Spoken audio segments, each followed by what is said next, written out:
Hi everybody, Christopher Naiman, back for a tip from the Singer Futura models. I'm going to share with you some tips on threading and how to feed your thread, because we have a lot of problems, and I'm reading a lot of problems out there, and I discovered the same problem happened to me. The problem is when this thread gets dragged to the center at the end of the design, or when it starts at the beginning and moves to where it wants to sew first part. It's the way Singer has this set up. Other brand machines, it starts in the beginning where it's going to start and it ends where it's going to start.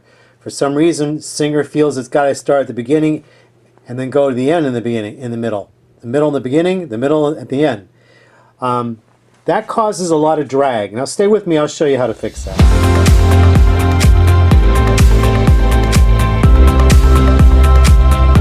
Alright, welcome back. So the fix is going to be with the way you set up your thread. I'm still learning myself on how to, in the digitizing program, to adjust so this doesn't have to start in the middle, then move to where it's going to actually begin sewing, and then in the end where it goes from, when it's done at the end, where it's going to drag to the middle. Now what happens when this thread drags? For example, you've got this thread, a cone, a little king size, a mini king size cone there, and it pulls here, and sometimes it just has too much drag. It's just too heavy. So what happens? It breaks the thread. How do you prevent this from happening? Well, the best way to prevent it from happening is a couple of different ways. I had a little extra cap here, and we're going to put this on here, and this will help the thread move more gently, almost like it's on ball bearings. You see that? Okay. The other way to do it is to feed it horizontally on your spool cap, on your spool pin here. But the problem with that is on some of these bigger spools, and even when you're doing sewing with your regular thread, the problem with that sometimes is that on some machines this pin wears down and makes your spool of thread hit the bottom of the bed of this of the groove here of this machine, which causes hiccups. Okay, so that's not good. So the best thing to do if you're going to use larger spools is get yourself a thread stand and put it on the thread stand and feed it up like that. Okay? Now, I also have a lot of small spools of thread like this. This is ideal. These small spools of thread like from Sulky are ideal. And then make sure you always use the appropriate size spool cap.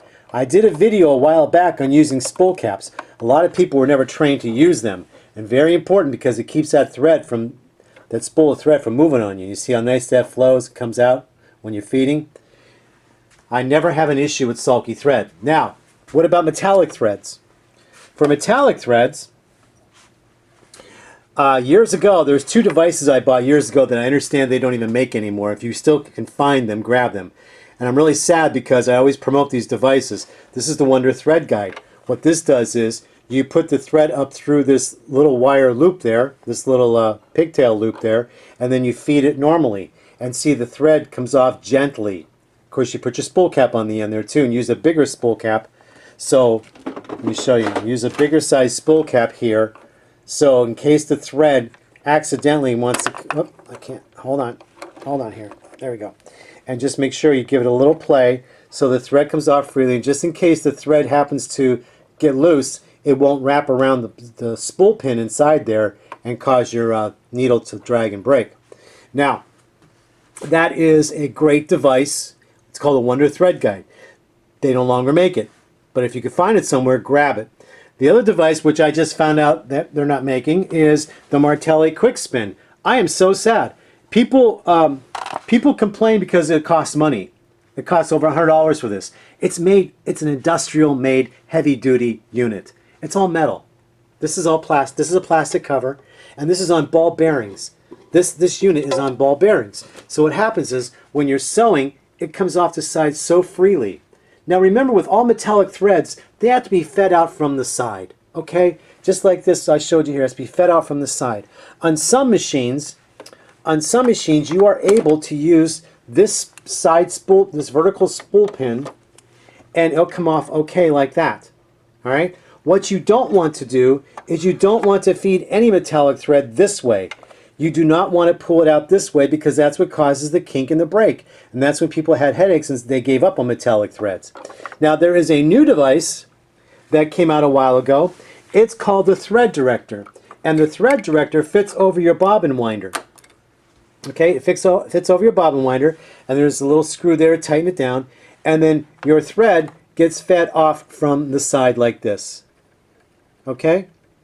These small spools are much better to use for this type of brand of sewing machine. Alright? Much better to use. Then there's one more device that's a standalone device, and I'll put it back here so you can see it. This is by Superior Threads, and you put your spool of metallic thread here on the horizontal, and that can be moved from up there to down here, and you get rid of this one here. And then you feed it through this hole here and up through this thing here, and it feeds off. So what happens is when it's on that, it feeds sideways, it feeds properly and stays flat. So that's another device. So again, what I want to talk to you about basically was if you are going to use thread, and here's another one here. Okay, this is best to be fed. This is standard rayon thread. I'm going to show you here. It's best to be fed out to the side like that rather than the spool being on the vertical where it's going to cause friction and drag. Now it may not feel like it's drag, but here's what you do. When you load the thread up, okay, if you want to check to see if it's going to cause drag and thread breaking and needle breaking, when you get down to the needle here and your presser foot lever is up, pull the thread. See if it pulls easily. If there's resistance and tension, do not use it in the vertical. Use it horizontal and have it feed from the side like this.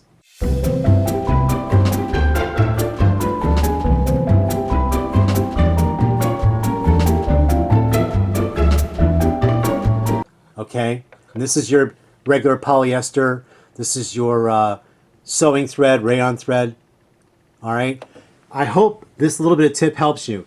And then I am investigating and trying to find out how to go into the digitizing program so when you do all these designs, even designs that are pre-made for us that I use on my other machines, they don't start in the middle, then jump, and then at the end, then jump back to the middle. They don't do that. Something in the software on these Singer Futuras that do that. I was watching a video, I think the lady was in Australia. She didn't sound English or British, she sounded more Australian. She showed the video, and towards the very end she had that spool of thread, the heavier spool of thread up here, and when she went to sew, the thread broke as soon as it started sewing. And that was a reason right there. And she said she's been trying to call Singer, trying to get a hold of a person to talk to because she needed help, and in her country there is no such thing. No customer service for Singer, nothing. In my country we do have customer service for Singer, but they don't seem to give you any solutions except take it to the repair guy, or you have to mail it back to their factory headquarters where they have their repair somewhere, I think it's in Atlanta, at your own expense. So even though you all are getting a great deal on these machines, the manufacturing defaults are there and the aggravation is there. So I'm working with these machines to try to find solutions to get around these problems without sweeping the dirt under the carpet. In other words, I'm not going to tell you to put Vaseline on the bobbin case so the noise goes away. No, I found a way to fix that bobbin case for you so you don't have that noise, all right? So we got to figure out ways because the quality control and customer service at Singer is nothing like it is for the upper scale machines. Hence why these machines cost so little. All right? So you either love these machines or you hate them. Well, I was gifted these machines, so these are a challenge for me. I'm not used to all of this, all these flaws. You know, I'm used to when I pay for a machine, it's not going to have those flaws. The only flaws are operator error. So there are a lot of things to learn with these machines, but they are a good machine. Just the setup and some, like they said, the flaw with this dragging of the thread all the time. That's a pain in the butt. I hope these tips help you. Keep in mind what I'm talking about. And remember, when you load thread, pick up your presser foot, pull the thread through the needle. If it pulls gently, you're not going to have thread breaking. If it pulls and has some drag to it, your thread's going to break. So it's the setup. Remember, and I'm always preaching to everybody, it's the setup, guys. It's the setup and it's your needle.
Okay, so I wanted to point this out that this is faux leather. It's a vinyl. This is metallic thread. This was a design off the clip art internet. It's got a clip art. Just did quick digitizing. I didn't tweak nothing. Left it as it was. And what I did was I wound this metal bobbin with metallic thread. I wound it off of my Martelli Kwik Spin so it stayed wound flat and it's feeding flat. This little bottom base here was from an old spool cap, and I just cut off the circle. Let me show you. I cut the circle and made it deeper. Took off any extra little pins in there. And it works great like a ball bearing. I have this on my latest. I explained the ball bearing effect on my last video I did on YouTube. So there we go. And this is just a quick test out. So this is a tearaway stabilizer underneath here. This is faux leather. It's got a little stretch to it. I got a size 14 top stitch needle. And here we go.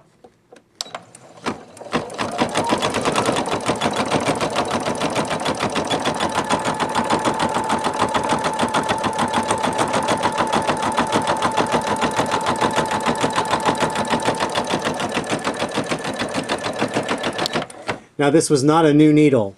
This was an older needle. And after this test, if I like it, I decide I want to do some placemats with this faux leather, then I will change my needle. Because as you can see, there was a skip stitch there. Right there was a little skip stitch. And there's a couple other little skips in there. That is from the needle being old, because this needle has been through several designs already. So if you see that, and you know you've got the right type and size needle in, change it.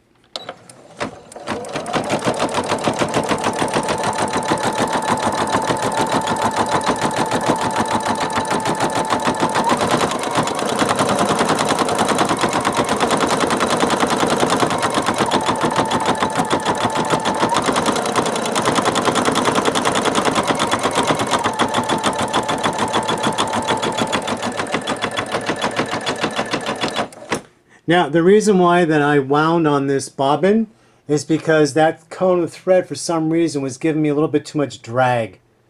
When I pulled the thread through the needle, it was too much drag. So I decided to wind it on a bobbin, and now I'm getting it's much less weight, and it's gliding easily, as you can see. Let me turn it back on. See how nice that's gliding?